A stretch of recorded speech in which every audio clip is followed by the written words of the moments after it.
հետազոտական աշխատանքներ, զեկույցներ, ընթերցումներ, բեմադրություններ և գրքի նվիրատվություն։ Գեղարքունիքի մարզային գրադարանը 7 օր հյուրընկալել է Գավառ համայնքի հանրակրթական և արվեստի դպրոցների աշակերտներին։ Միջոցառումների շարքով կրկին կարևորում են գրքի դերը, ամրապնդում գրադարան-դպրոց կապը, հարստացնում դպրոցական գրադարանի ֆոնդը։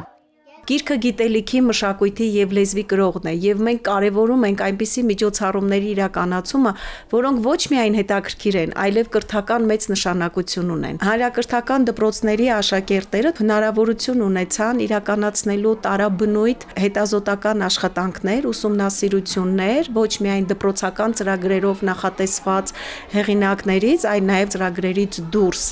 Արևելագետ, հայագետ, լեզվաբան և հնագետ Նիկողայոս Մարի կյանքն ու գիտական գործունեությունն է հետաքրքրել մի խումբ աշակերտների։ Մի քանի օր ընթերցել, գրառումներ են կատարել, զեկույցներ նախապատրաստել, աջակցել են ուսուցիչներն ու գրադարանավարները։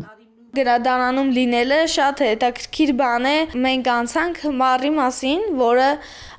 վրացի էր, բայց նա եկել էր Հայաստան, որպեսզի պեղումներ աներ տարբեր տեղեր, դա անի ճարտարապետական վայրերն էր եւ այլ տեղեր։ Նրանով էր հետաքրքիր, որ նա 46 տարի ստեղծագործել է եւ թողել է 500-ից ավելի ստեղծագործություններ։ Գրադարանի միջոցով մենք կարողանում ենք տարբեր գրքեր ուսումնասիրել, տարբեր ստեղծագործություններ։ Հայաստանի մարզերը թեմայով բաց դաս են անցկացնում Գավառի համար 8 միջնակարգ դպրոցի աշակերտները։ Թումանյանական հեքիաթներն էլ բեմադրում են Կարմիր գյուղ, Գեղարքունիք և Գանձակ գյուղերի կրտսեր դպրոցականները։ Միջոցառումներին ներգրաված բոլոր կրթօջախները ստանում են Կրթության, գիտության, մշակույթի և սպորտի նախարարության ծրագրով հրատարակված գրքերի կապոցներ։